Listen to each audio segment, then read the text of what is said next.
여러분 혹시 이 찬양 알아요? 어렸을 때 한번 배워보고 불러봤을 법한 찬양인데, 예수님이 행하신 놀라운 일들 알죠?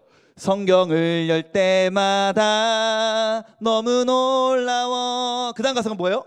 물은 변하여 포도주 되고 작은 도시락 5,000명 먹여. 이런 율동했던 거 기억나요? 이거 되게 많이 부르면서 성경에서 예수님이 하신 기적 하면 어린 시절부터 우리가 제일 많이 배웠던 본문 중에 하나가 오병이어. 작은 도시락 5,000명 먹여.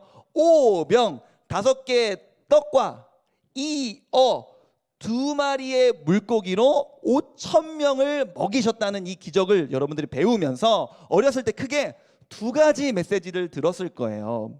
여러분, 예수님은 기적을 행하실 수 있는 분이에요. 그러니까 우리 모든 것이 가능하신 예수님께 우리의 어려움과 우리의 문제를 기도하는 예꼬들이 되어요. 알겠죠? 믿음 팡! 이러면서 이제 어린 애들이 이제 배운단 말이야. 2번째로 배우는 메시지들은 뭐냐면요, 여러분 어떻게 이 오병이어가 일어날 수 있었어요? 그렇죠. 여러분과 같은 한 어린아이가 예수님께 드린 작은 도시락으로 이런 일이 이루어질 수 있었어요. 우리도 우리의 소중한 것을 예수님께 드리는 예꼬들이 되어요. 말씀 믿음 팡! 이러면서 이제 배운단 말이야. 그래서 뭐 여러분들도 오병이어 딱 하면 기적을 베푸신 예수님, 또 예수님 앞에 헌신했던 한 어린아이가 여러분의 머릿속에 있을 것인데요, 물론 그거 다 맞는 말이고 너무 좋은 메시지지만 여러분, 우리는 어느덧 자라서 고딩입니다. 조금은 오늘 더 오병이어에 대해서 우리가 원래 알던 내용에서 조금 더 들어가 보려고 해요. 오병이어에는 살짝 반전이 있습니다. 예수님께서 오병이어 상황 속에서 반전을 하나 이루시는데 그게 뭔지를 오늘 살펴보려고 해요. 예수님 당시에 이스라엘 백성들의 간절한 소망이 있었다면 그것은 독립이었습니다. 35년 동안 일본에게 강점을 당했던 우리나라는 그 이스라엘의 심정을 누구보다 잘 이해할 수 있는 민족인 것 같아요. 얼마 전에 우리나라랑 일본이랑 국가대표 축구 대회한 거, 그 축구 친선 경기 한 거 알아요? 우리나라 완전 깨졌거든요. 물론 뭐 손흥민도 안 오고 황의조도 안 오고 황희찬도 안 오고 뭐 이승우도 없고 뭐 그랬지만 진짜 내가 축구를 보는데요, 한 85분 88분 중에는 이러면서 일어났다니까. 너무 화가 나갖고, 우리나라 사람들이 뭐 브라질이랑 뭐 축구를 하든 뭐 호주랑 축구를 하든 뭐 인도네시아랑 축구를 하든 뭐 다 친선 경기인데 뭐야, 일본이랑 축구할 때는 이겨야 돼 이런 게 있지 않습니까? 해설위원도 아니 우리나라 축구 선수들이 말이야 한일전의 의미를 잘 모르는 것 같다고 뭐 이러면서 막 해설자도 막 약간 흥분하더라고요. 그러니까 우리가 일본에게 그 무력으로 강점당했기 때문에 여러분은 그 세대도 아닌데도 불구하고 우리나라에 흐르는 정서 가운데 일본과 축구하면 꼭 이겨야 되고 독도 문제만 얘기하면 화가 나고 막 이런 게 정서가 우리나라에 있는 것처럼 이스라엘 백성들도 지금 로마의 지배를 받고 있는 상황이었거든요, 예수님 당시가. 그렇기 때문에 이스라엘 백성들의 간절한 소망이 있다면 뭐냐면 저 우리나라를 지배하는 로마를 혼쭐을 내고 하나님께서 우리를 독립시켜 주시기를, 그게 가장 간절한 열망이었어요. 우리나라 역사 속에서 우리나라 가장 강대했던 때가 언제였어요? 어떤 사람들은 고구려 때였다, 어떤 사람들은 발해 때였다 뭐 이렇게 얘기하지만 우리가 그 시절을 추억한단 말이야. 우리나라도 말이야 고구려 때는 강했어. 중국이 엄청 많이 쳐들어왔는데 우리가 그냥 다 이겨버렸어. 우리 굴었던 민족이야 막 이러면서 우리나라가 그 역사에 대한 자부심이 있거든요. 이스라엘 백성들은 이스라엘의 역사 속에서 언제가 가장 강했었냐면 다윗의 때. 우리나라가 말이야 다윗의 때는 막 주변 나라들이 우리한테 막 그냥 다 엎드리고 막 우리나라한테 조공 바치고 막 그랬던 나라야. 지금 우리가 로마의 속국으로 있지만 하나님이 다윗과 같은 위대한 인물을 우리에게 보내주셔서 저 로마 그냥 확 다 그냥 부셔버리고 우리나라를 독립시켜 주시옵소서. 우리나라를 강대한 국가로 다시 한번 세워주십시오. 이것이 예수님을 대하는 예수님 당시의 이스라엘 백성들의 가장 강력한 열망이었던 거예요. 그러니까 예수님께서 어떤 기적을 보여주실 때나 예수님께서 특별한 사람이라는 것이 드러날 때마다 이스라엘 백성들의 마음속에 어떤 마음이 있었냐면, 저분인가? 하나님이 저분을 보내주신 건가? 뭘 위해서? 로마를 부셔버리고 우리나라를 독립시켜 주실 분으로 저분을 우리에게 보내주신 건가? 그래서요, 오늘 본문은 마가복음 6장이지만 똑같은 상황을 요한복음 6장으로 가보면요, 오병이어에 끝나는 지점에 이 오병이어에 참여했던 수많은 사람들의 마음이 어땠는지를 잘 표현하고 있거든요. 요한복음 6장 15절 볼게요. 요한복음 6장 15절 읽어보겠습니다. 다 같이 큰 소리로 시작. 그러므로 예수께서 그들이 와서 자기를 억지로 붙들어 임금 삼으려는 줄 아시고 다시 혼자 산으로 떠나가시니라. 아멘. 뭐래요? 그들이, 그 많은 사람들이, 오병이어의 많은 사람들이 예수님을 억지로 붙잡아다가 뭘 하려고 했대요? 임금, 우리의 왕으로 모시려고 했대요. 뭘 위해서? 로마를 그냥 부셔버리려고. 당신의 기적을, 이런 놀라운 기적들을 통해서 로마를 부셔주십시오. 그리고 이 성경 오늘 본문이 마가복음 6장인데요, 살짝 오늘 본문의 위쪽으로 가보면 세례 요한을요, 헤롯 안디바라는 왕이 세례 요한 죽여버리거든요. 목을 이렇게 잘라서 죽여요. 근데 세례 요한은 당시 이 유대인들이 되게 존경하는 인물이었거든요. 근데 얼마 전에 로마가 우리나라를 압제하는 것도 열받는데 얼마 전에 헤롯이 세례 요한의 목을 댕강 잘랐거든요. 그러니까 지금 이 오병이어에 참여하고 있는 사람들은요, 민족적 분노가 그게 달아있는 상황이었어요. 이 로마 놈들, 그 로마 밑에서 헤롯 왕, 이 우리를 다스리는 헤롯 왕, 그냥 그것들이 우리를 그냥 다 이렇게 하고 있어. 다 그냥 우리가 군사적으로 일어나서 그냥 후악, 이런 마음이 있었던 거예요. 그런데 예수님께서 이 사람들을 부르시더니 어떤 일을 행하시냐면 마가복음 6장 39절 40절에 이 군사적인 봉기를 일으키고 싶은 이 사람들의 마음속에 예수님께서 어떤 일을 행하시냐면 39절 읽어보겠습니다. 시작.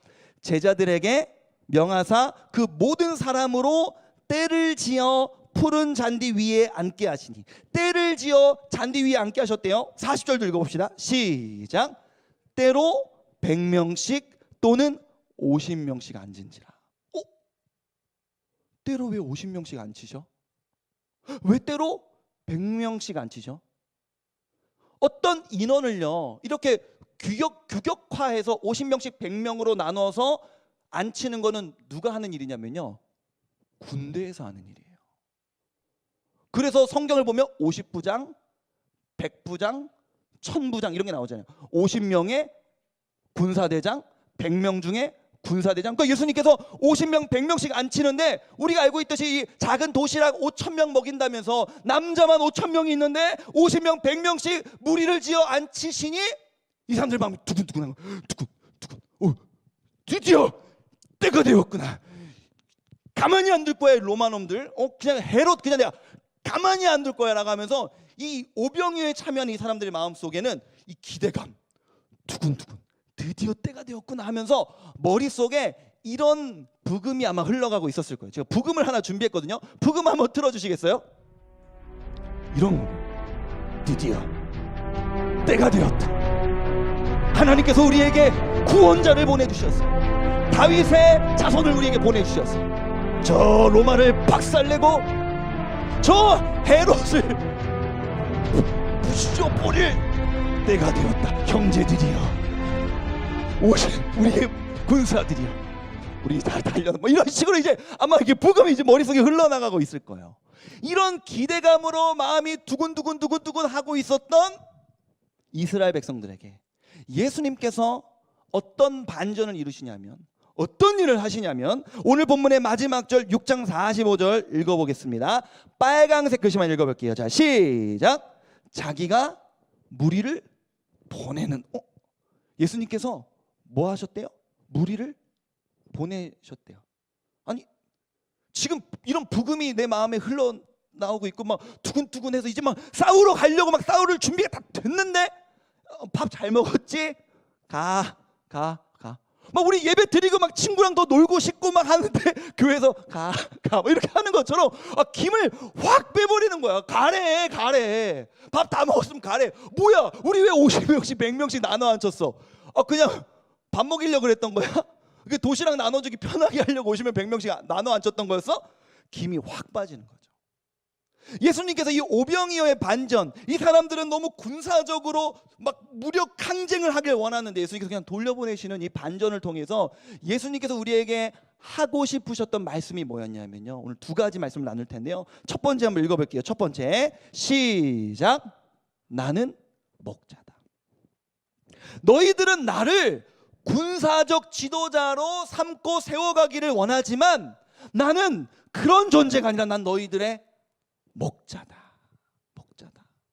이 수많은 사람들이 예수님께로 몰려왔을 때 예수님께서 어떤 감정을 품으셨냐면 마가복음 6장 34절을 보면요, 이렇게 되어 있습니다. 한번 다 같이 한번 읽어볼게요. 시작.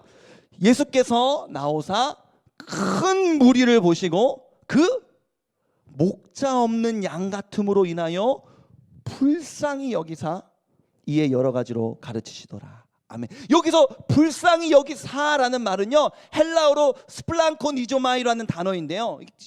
이게 뭐 이렇게 뭐 외울 필요 전혀 없습니다. 저도 이렇게 보고 읽는 거니까요.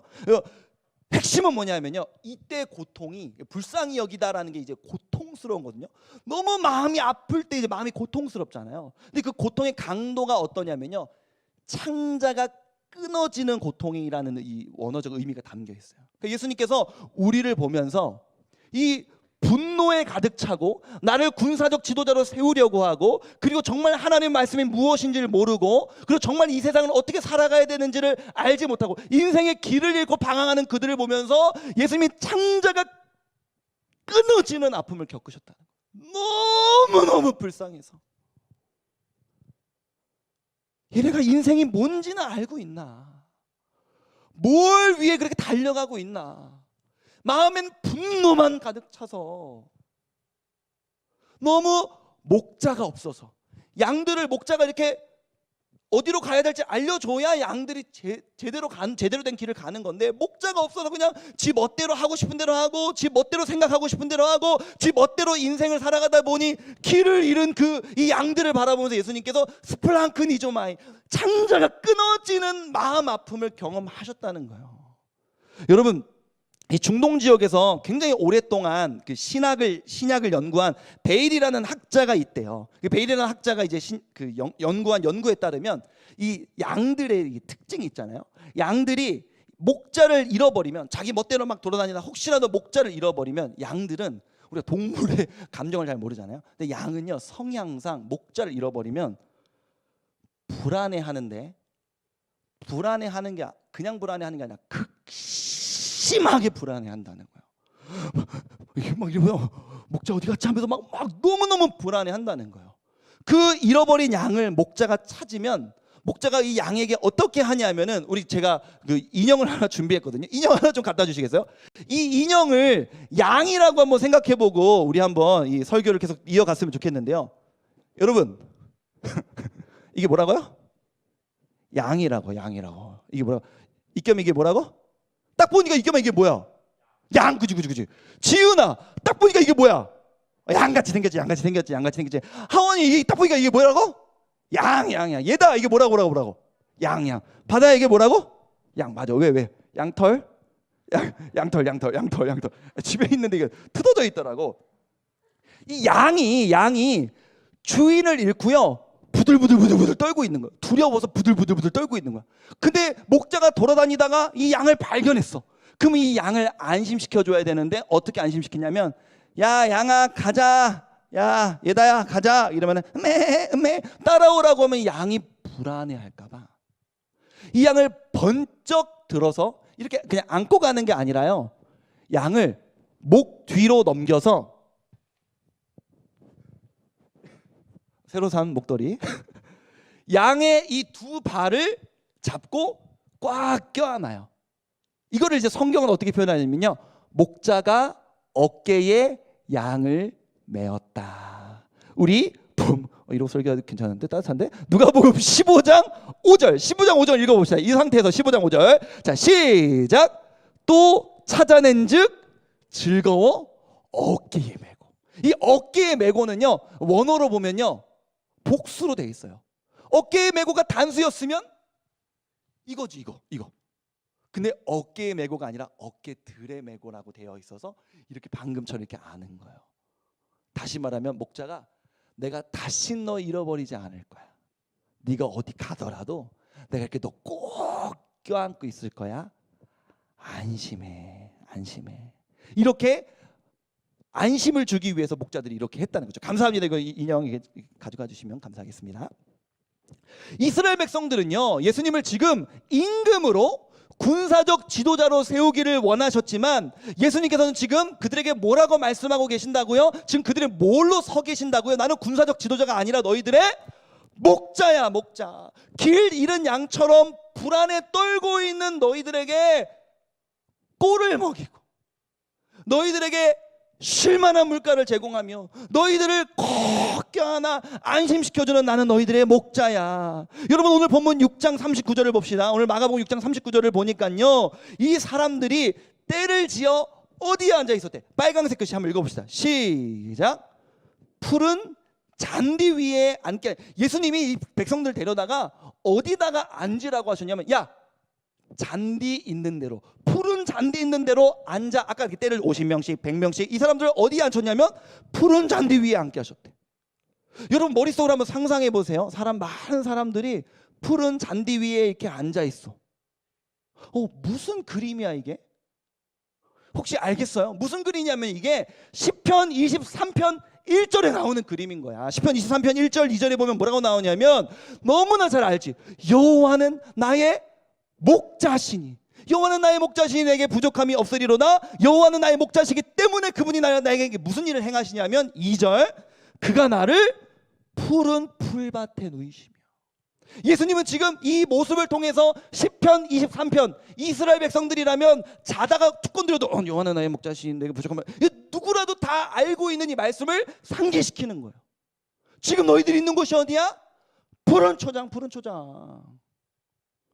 너희들에게 내가 지금 뭐 하고 있는데? 먹을 거 주고 있잖아. 누가 하는 거야? 목자가 양에게. 나는 너희들의 목자야. 로마의 압제, 이 원수 같은 로마의 압제 때문에 지쳐있니? 너희들이 존경하던 그 세례 요한을 헤롯이 죽여서 분노에 가득 차 있니? 시편 23편 5절, 주께서 원수의 목전에서, 원수 같은 로마와 그 헤롯의 그 지배 아래에 있는 그 땅에서, 원수의 목전에서 내게 상을 차려주시고, 너희들에게 지금 상을 차려주고 있는 내가 바로 너희들의 목자야, 목자. 아까 이야기했던 것처럼 지금 이 제자들의 마음에는 어떤 부금이 흐르고 있다고요. 아까 막 그 웅장한 부금과 함께, 형제여 이제는 때가 되었다, 이러면서 나가서 싸우자, 스파르타, 뭐 이런 마음이 되어 있는데, 지금 예수님의 마음속에서는 이 양떼들을 바라보는 이 예수님의 심정에는요 어떤 부금이 흐르고 있느냐. 두 번째 부금을 준비했어요. 예수님의 마음에는 이런 부금이 흐르고 있는 거예요. 한번 틀어주세요. 여러분, 이게 뭔지 아세요? 저는 개인적으로 쉬는 시간에 클래식을 듣곤 한답니다. 제가 자주 듣고 말씀을 준비할 때나 묵상할 때 자주 듣는 이 곡은 바로 바흐의 양들은 한가로인. 그만합시다. 그 결론은 뭐냐면, 너네 너무 재밌게 해주고 싶어갖고 이제 3학년들 왔는데 좀 웃기고 싶어갖고, 결론은 뭔 얘기를 해주고 싶은지 알겠지. 예수님의 마음에 지금 우리를 바라보는 심정이, 아이고 얼마나 목자 없는 양처럼 길을 잃고 힘들까. 너희들한테 뭐라도 좀 먹이고 싶어. 너희들 두려워하지 않게 내가 너무 안심시키고 싶어 라고 예수님께서 오병이어의 이 기적을 통해서 우리에게 말씀하시는 줄로 믿습니다. 두 번째로 예수님께서 하고 싶으신 메시지는 뭐냐면요, 한번 읽어볼게요. 시작. 나는 너희의 욕망의 도구가 될 생각이 없다. 지금 이스라엘 백성들은 어떤 생각을 갖고 있어요? 자기들의 원하는 것은 뭐예요? 군사적으로 무력 항쟁을 일으켜서 우리의 분노를 표출하고, 그로 인하여서 로마와 헤롯 안디바라는 이 왕을 쳐부수는 게 그들의 메시아, 그들의 구원자를 바라보는 시각이었습니다. 여러분에게 예수님은 어떤 존재이십니까? 여러분은 예수님에 대한 어떤 기대를 갖고 계십니까? 여러분 예수님에 대한 어떤 시각을 갖고 계십니까? 램프의 지니? 내가 말하면 뭐든지 들어줘야 하는 분? 나 힘들지 않게 그냥 편안한 길로만 쭉 걸어갈 수 있도록 해주시는 분? 제가 고등학교 때 이제 시험 기간이 다가왔는데 이런 기도를 하면 안 된다는 걸 알면서도 무슨 기도를 하게 됐냐면 이번 시험 기간에 진짜 공부를 너무 안 한 거야. 이전 시험 기간과 지난 시험 기간에 비해서도 너무 안 한 거야. 내가 알잖아. 지난 시험보다는 좀 덜 했는지 어느 정도 했는지 너무 안 했는지 안 했는지 이번 시험 공부는 너무 안 한 거야. 그러니까 내가 양심이 있지 사람이. 하나님 잘 보게 해주세요. 이거 하면 안 되는 기도잖아요. 그거 건강한 기도가 아니라는 걸 우리가 알고 있잖아요. 그러니까 제가 어떤 기도를 했냐면 하나님 잘 보지는 않아도 되는데 제가 진짜 이번에 공부를 많이 안 해서 지난번 성적 정도로 유지만 시켜주셔도 제가 너무 감사할 것 같다고 이렇게 어차피 제가 이렇게 모르는 건 어쩔 수 없지만 이렇게 찍는 것 중에서 한 절반만 맞을 수 있도록 하나님 이번만 도와주시면 진짜 이게 농담 아니다 이런 기도를 내가 고등학교 때 했었거든요. 결과가 어땠겠어요? 결과는 뭐 그냥 비가 와. 그래서 비가 왔죠. 그러니까 우리가요 예수님을 바라볼 때 때로는 우리가 원하는 것, 우리가 바라는 것을 다 들어줘야 되는 그런 램프의 지니와 같은 존재로 예수님을 어기는 것 같아요. 아니라고요. 아니에요. 여러분의 어떤 순간에 어려운 일이 찾아오면 우리의 마음에 제일 먼저 찾아오는 생각이 뭔지 아세요? 하나님 왜 이러세요? 하나님 계신다면서요. 날 사랑하신다면서요. 왜 이러세요? 무슨 말입니까? 우리의 마음속에 하나님이, 예수님이 내가 원하는 대로, 내가 하고 싶은 대로 다 들어줘야 되는 분으로 우리에게 인식되어 있다는 거예요. 이거 한 가지 얘기만 또 하면, 제가 고3 때 현장 예배에 나온 우리 고3들이 너무 목사님을 칭찬하고 싶고 또 귀한데요. 저도 이제 고3 때, 고3 되면은 이제 사실은 주일 오전에 좀 늦잠도 자고 싶고 공부도 뭐 하고 싶다는 건 아니지만 공부도 해야겠다는 생각도 들고, 무엇보다 학원 스케줄 잡을 수 있잖아요. 학원을 주일 오전에도 갈 수 있잖아요. 근데 저는요, 그러면 안 된다는 걸 아니까 그렇지 않기 위해서 눈을 부릅뜨고, 나도 막 그런 마음이 때로 올라오지만 나는 고3 내내 믿음 잘 지킬 거야 라는 이 불타는 의지로 실제로 고3 내내 믿음을 잘 지켰어요. 친구들 중에서 나처럼 믿음 잘 지키는 애들도요, 이따금씩 2달에 한 번, 3달에 한 번은 모의고사 보러 가더라고요, 주일날. 그래서 마음속으로 나는 쟤들과는 달라. 나는 뭐 학원 당연히 안 다니지만 난 모의고사도 안 보고 나는 그냥 난 장난 아니야. 나 믿음 장난 아니야. 우리 교회에서 내가 믿음 제일 좋아. 장난 아니야. 쟤 막 나보다 교회 봉사 더 열심히 하고 막 그랬지만 쟤는 모의고사 보러 갔어. 나는 막 모의고사 안 보고 나 안 봐.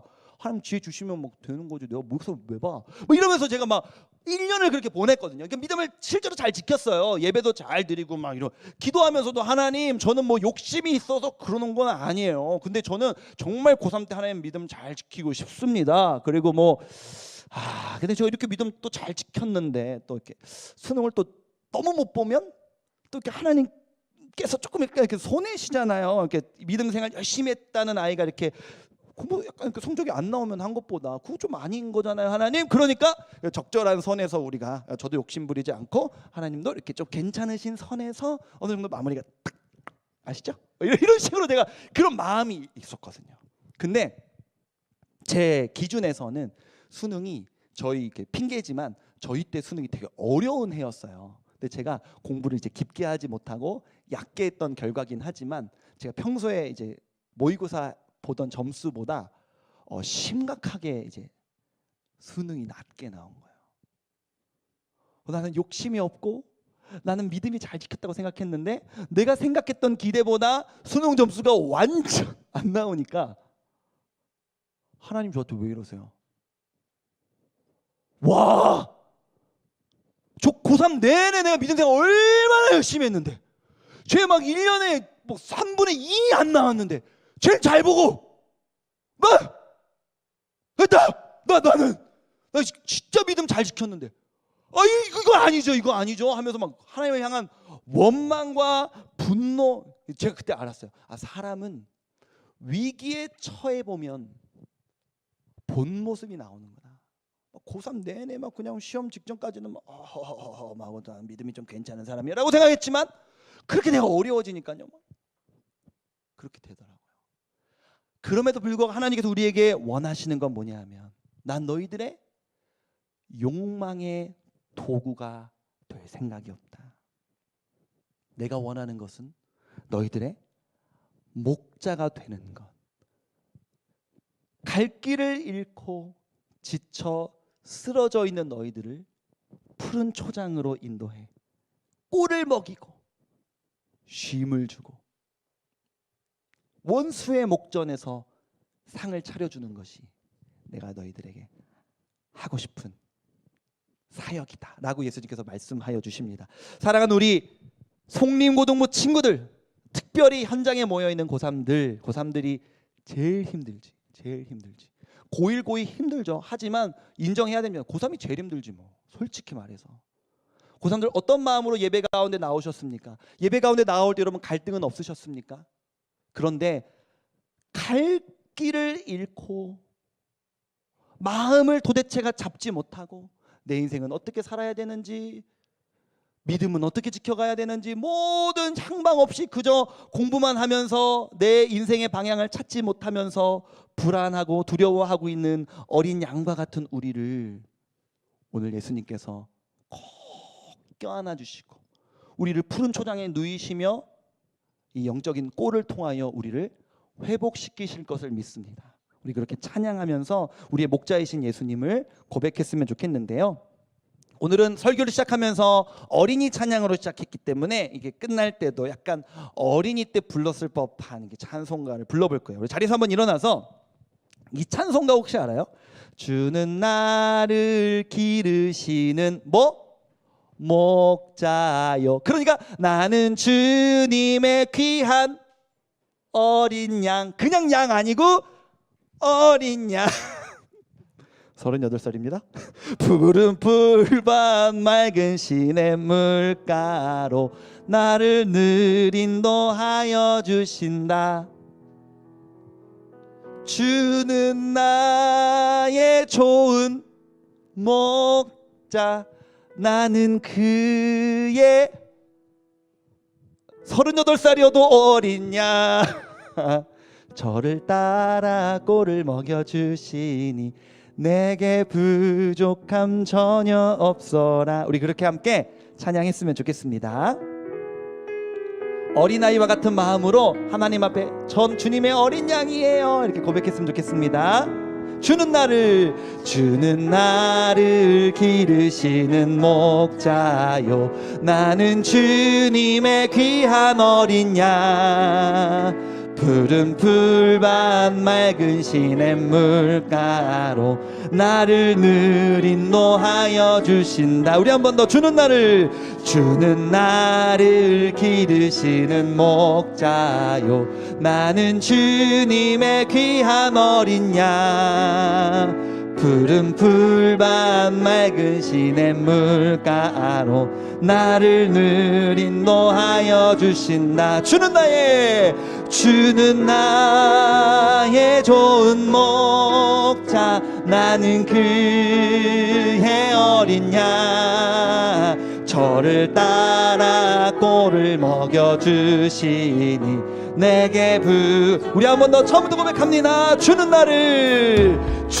나를 기르시는 목자요, 나는 주님의 귀한 어린 양. 푸른 풀밭 맑은 시냇물가로 나를 늘 인도하여 주신다. 주는 나의 좋은 목자, 나는 그의 어린 양. 저를 따라 꼴을 먹여주시니 내게 부족함 전혀.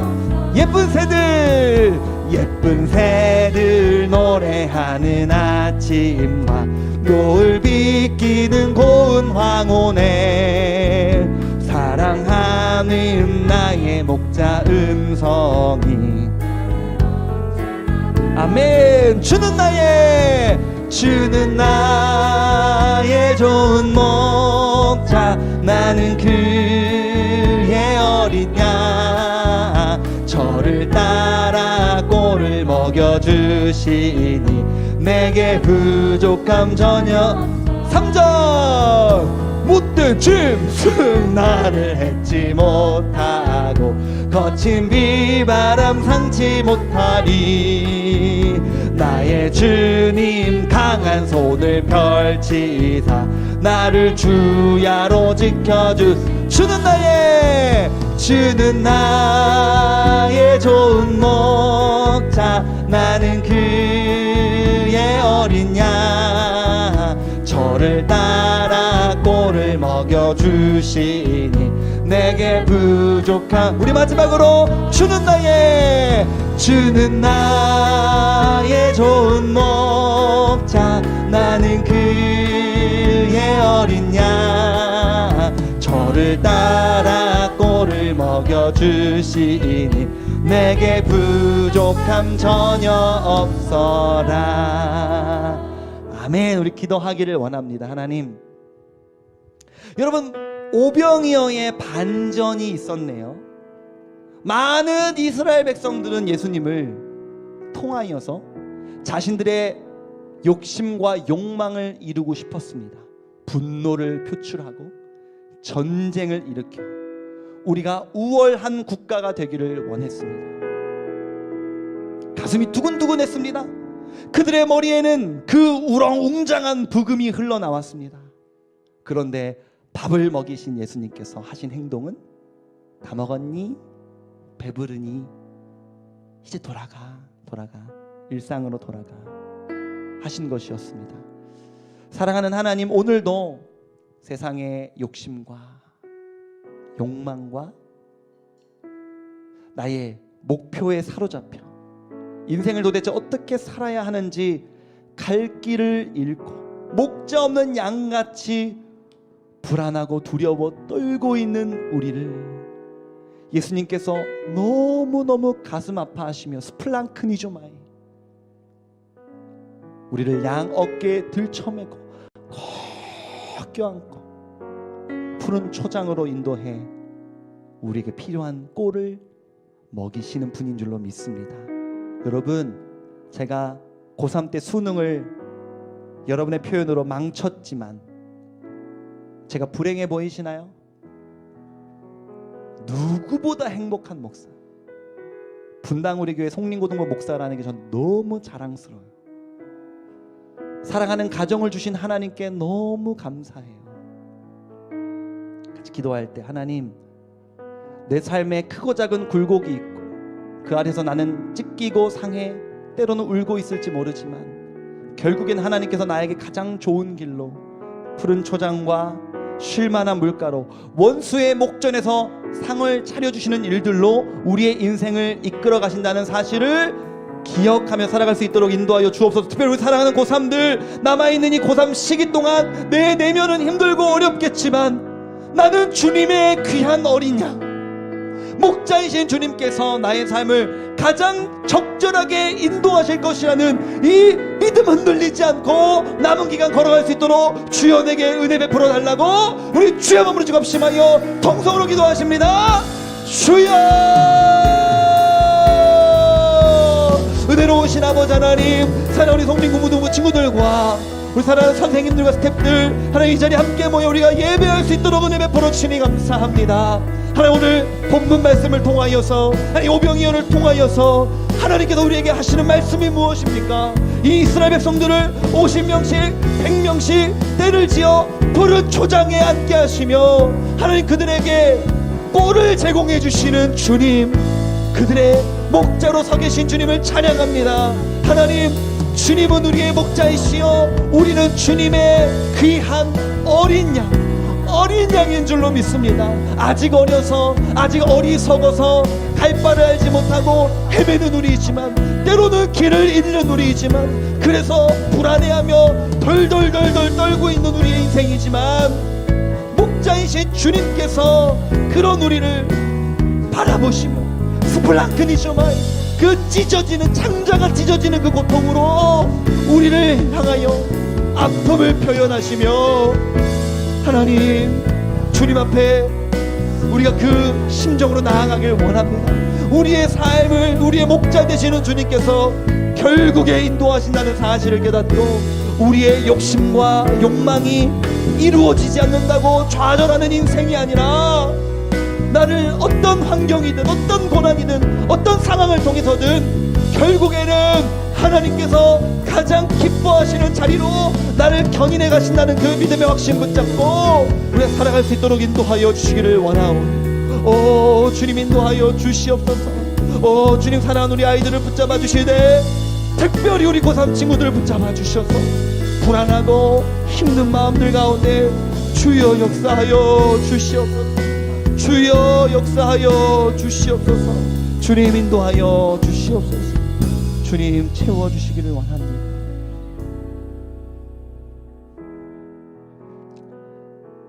은혜로우신 아버지 하나님, 우리 송림고등부 모든 친구들이 귀하지만 특별히 우리 고3 친구들이 이 현장 예배에 와 있습니다. 고3 1학기 중간고사가 제일 중요하다고들 합니다. 우리의 어깨에 부담을 팍팍 줍니다. 고3 첫 성적이 고3 끝까지 간다고들 합니다. 우리에게 겁을 줍니다. 그 불안과 겁에 질려 인생의 방향을 잃고 길을 잃고 벌벌벌벌 떨고 있는 우리를 목자이신 예수님께서 창자가 찢어지는 고통으로 불쌍히 여기며 바라보고 계시는 줄로 믿습니다. 스플랑크니죠. 그런 우리를 번쩍 들어올려 양 어깨에 우리를 휘감고 염려하지 마라. 다시는 너 놓치지 않는다. 우리를 푸른 초장으로 인도하셔 원수의 목전에서 상을 차려주시는 분이 주님이신 줄로 믿습니다. 욕심과 욕망으로 주님 이용하려고 했던 우리 잘못된 방향성들 내려놓고 목자이신 예수님께 와락 안겨 이번 한 주간도 살아갈 수 있는 우리 송림고등부 될 수 있도록 하나님 은혜 베풀어 주시옵소서. 그렇게 주님 주신 힘으로 이번 한 주간을 살 수 있도록 은혜 베풀어 주시기를 간절히 소망합니다.